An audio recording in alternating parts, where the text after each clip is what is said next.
ሰላም የክርስቶስ ቤተሰቦች እንደምን አላችሁ? ጉዞ ወደ እግዚአብሔር የሚለው መጽሐፍ ምዕራፍ 1 ጀምረናልና ምዕራፍ 1 አላለቀም። ረጅም ስለሆነ እየቆራረጥኩኝ ነው የማነበው ማለት ነው። እግዚአብሔር አምላክ ከኛ ጋር ይሁን፣ አሜን። ከተቋረጠው ስንቀጥል በስመ አብ ወወልድ ወመንፈስ ቅዱስ አሐዱ አምላክ አሜን። ስለዚህ ኃጢአት የከበደ የተጨነቀ ሰው ምን ማድረግ አለበት? መልሰኝ እኔም እመልሳለሁ ይበል። ጸሎት ኃጢአተኛ ወደ ንስሐ ወደ አምላኩ ረድኤት እንዲገባ የሚረዳ በር ነው። ማር ይስሐቅ ስለዚህ ነገር ሲናገር ከጸሎት በቀር ንስሐ መግቢያ በር አለ ብሎ የሚናገር ቢኖር እርሱ በሰይጣን የተታለለ ነው ይላል። ታዲያ ምን ትጠብቃለህ? የእግዚአብሔር ሰው ሆይ ጸልይ፣ በንስሐ ወደ ክርስቶስ ቅረብ። እርሱ ያለ እኔ ምንም ልታደርጉ አትችሉም ብሎናልና። መጽሐፈ ዮሐንስ ወንጌል ምዕራፍ 15 ከቁጥር 5 ላይ ጸሎት እግዚአብሔር እንዲያነጻን እንዲቀድሰን ልባችን የምንከፍትበት ቁልፍ ነው። ይህም የእግዚአብሔር ምሕረት ሽቶ በተሰቀለ ሕሊና በተከፈተ ልብ ጌታውን የለመነውና የሚፈልገውን ተቀብሎ በደስታ ወደ ቤቱ የተመለሰውን የቀራጩን ጸሎት ያስታውሰናል።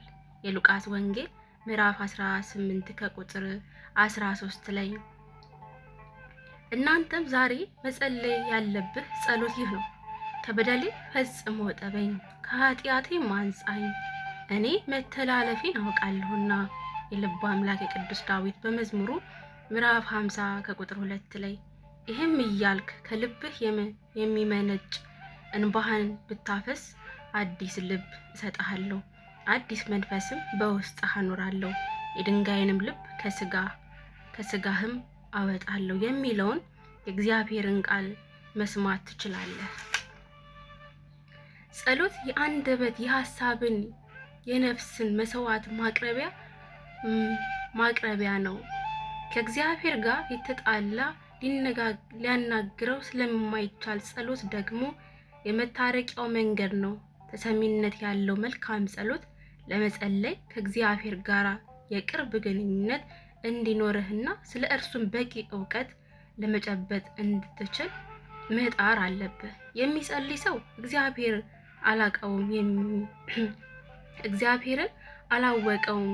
የሚጸልይ ግን ከእግዚአብሔር ጋር መታረቅ የፈለገና የቀደመውን ክፉ ስራውን እያስታወሰ በትህትና የተሰበረ ልብ ያለው ነው።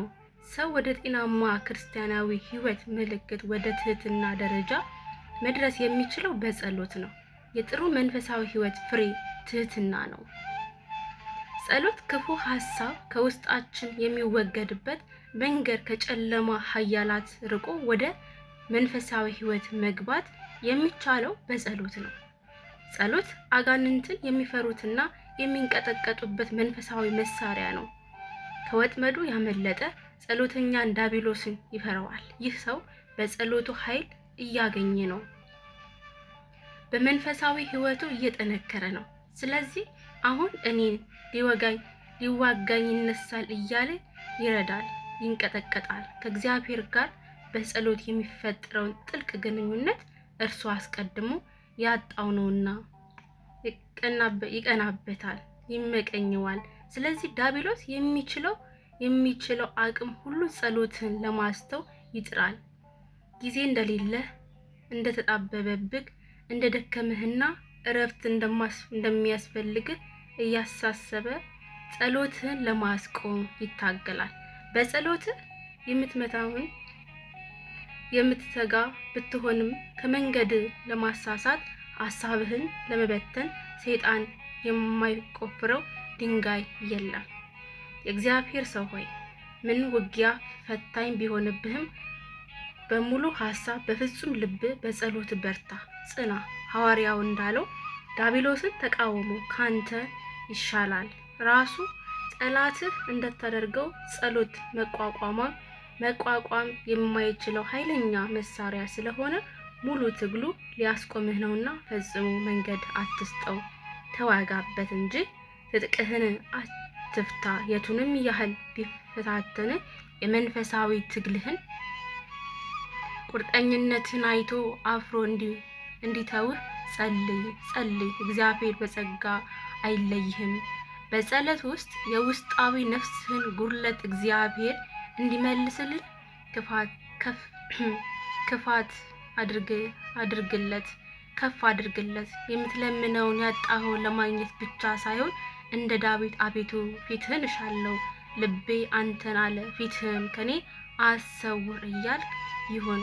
በአምላክ ቅዱስ ዳዊት በመዝሙሩ ምዕራፍ 26 ከቁጥር 8 እስከ 9 እግዚአብሔር ፈጽሞ ምሉ ካላደረጋት በቀር ነፍስ ባዶ እንድትሆን እርግጠኛ ሁን። በዓለም ካሉ ነገር ሁሉ ነፍስ የእግዚአብሔር ፍቅር ትሻዋለች። የነፍስህን ጥማት ያለ ፈጣሪያ ማርካት የሚችል የለም። የዮሐንስ ወንጌል ምዕራፍ 4 ከቁጥር 13 ጌታዬ ሆይ የውስጤን የሚረዳልኝ እንዳንተ ያለ ማንም አላገኝም። ካንተ ጋር ስሆን ብቻ ደህንነት ይሰማኛል። ለአንተ ለአምላኬ ልቤን ከፍቼ ሚስጥሬን አዋያለሁ። ቃልህን የምሰማ ነገር ግን የማላስተውል ደካማ ነኝና ናፍቆቴን ቢገልጽልኝ እንባዬን በፊትህ አፈሳለሁ። ልቤን ከሚያጸናው በኃይሉ ከሚደግፈኝ ጋር እንደሆንኩኝ አውቃለሁ። ካንተ ጋር ስሆን ብቸኝነት አይሰማኝም። ያለ አንተ ግን ባዶነት ያስጨንቀኛል። ከኔ ጋር የሆንክ አማኑኤል አምላኬ ሆይ ነፍሴ ከዓለምና በዓለም ካሉ ቁሳዊ ነገሮች ይልቅ የአንተን ሁሉን ቻይነት ትናፍቃለች። ውስጤ የማትወሰን አንተን ተጠምቷል። ካንተ በቀር ይህንን ከሚረዳልኝ ከቶ የለም እያልክ ጸልይ። አሜን። ወስብሐት ለእግዚአብሔር። ይቀጥላል።